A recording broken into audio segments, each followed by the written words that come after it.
Om Swastiastu. Om Awigenamastu Namasidam. Om Siderastu Tat Astu Swaha. Om Anubadrah Kertawiyantu Wiswata. Semoga pikiran yang baik datang dari segala penjuru. Perkenalkan, nama saya Ida Bagus Putu Pratama Kumarawisesa dari UKM Dharma Wacana Universitas Hindu Negeri I Gusti Bagus Sugeriwa Denpasar. Pada kesempatan kali ini saya akan membawakan Dharma Wacana dengan materi susila agama. Puja dan puji syukur saya ucapkan kepada Tuhan Yang Maha Esa karena berkat rahmat Beliau kita di sini dapat berkumpul dan mendengarkan saya berdharma wacana. Baik, langsung saja kepada inti materi. Kita di umat Hindu mengenal 3 kerangka dasar agama Hindu. Yang pertama ada tatwa atau filsafat, kemudian ada susila atau etika, dan yang ketiga ada upacara atau ritual. Saya ibaratkan seperti buah mangga. Buah mangga tersebut terdiri dari kulit yang berwarna cerah, berbintik, dan memikat para binatang maupun manusia yang melihatnya. Kulit tersebut saya ibaratkan seperti upacara. Kemudian ada daging buah yang rasanya manis, saya ibaratkan seperti susila. Kemudian ada batu dari buah mangga tersebut, saya ibaratkan seperti filsafat atau tatwa. Batu tersebut tidak dapat dimakan, namun batu tersebut adalah cikal bakal dari buah mangga. Jadi dapat disimpulkan, apabila ingin mempelajari, memahami, dan mengamalkan, harus mempelajari ketiga kerangka dasar tersebut. Karena yang satu dengan yang lainnya itu memiliki keterikatan dan tidak dapat dipisahkan. Kemudian sesuai dengan materi, saya akan menjelaskan lebih dalam mengenai susila, yaitu susila agama. Susila terdiri dari 2 kata, su dan sila. Su berarti baik dan sila berarti aturan atau norma. Jadi susila adalah tingkah laku yang baik dan benar. Landasan atau batasan dari susila tersebut itu adalah aturan atau perilaku manusia yang baik dan benar sesuai dengan ketentuan ajaran dharma atau agama. Jadi untuk mengetahui baik dan benar, buruk maupun benarnya manusia.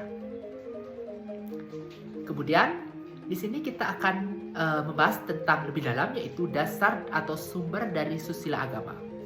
Nah, dasar sumber ajaran dharma tersebut saya ibaratkan seperti sebuah bangunan yang memiliki pondasi yang sangat kuat. Susila dan agama pun harus memiliki dasar yang sangat kuat.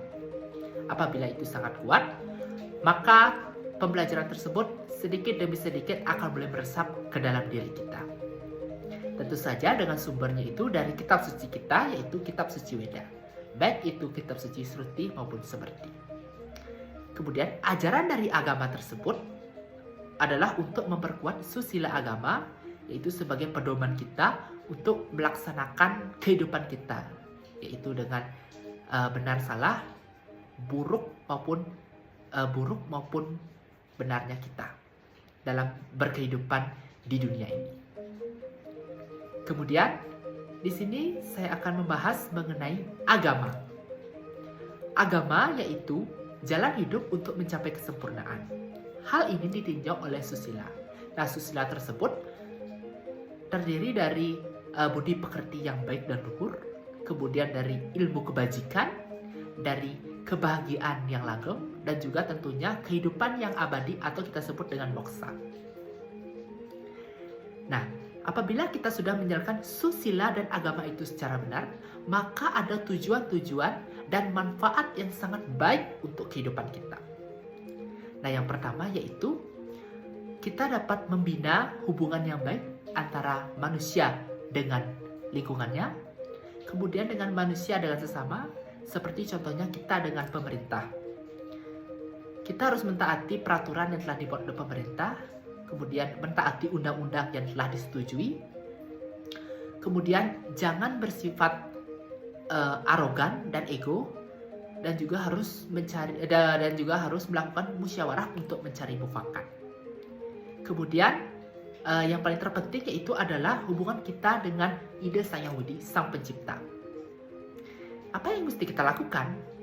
Nah, yang pertama yaitu adalah pastinya melakukan persembahyangan atau trisandya sebanyak 3 kali sehari. Kemudian melaksanakan persembahyangan apabila di Rainan, kemudian Purnama Tilam dan upacara lainnya. Bukan saya bermaksud untuk menggurui, di dalam satu hari terdapat 24 jam. Nah, sebaiknya kita harus sisihkan waktu 1 jam saja untuk melaksanakan persembahyangan, yaitu mendekatkan diri kepada beliau. Kemudian yang kedua, yaitu adalah untuk menyatukan atau untuk menyatukan kesatuan jiwa kita, yaitu disebut dengan Atman, dengan Parama Atman atau Brahman.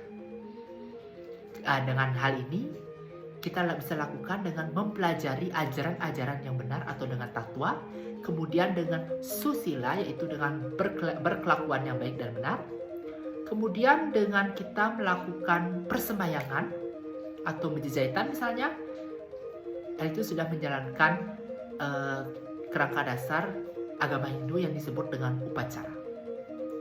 Dan yang ketiga, tujuannya itu adalah untuk membentuk karakter kita di masyarakat, khususnya karena kita yaitu sebagai makhluk sosial, bukan sebagai makhluk individu saja, yaitu berperilaku yang benar, dari yang salah menjadi benar, dari yang buruk menjadi baik. Kemudian untuk mencapai kebahagiaan secara skala demi skala, dan juga sebagai pedoman kita untuk berkehidupan. Jangan sesekali pernah kita itu melihat golongan atau ras atau membeda-bedakan. Jadi, ketiga tujuan tersebut, apakah saudara sudah melaksanakannya?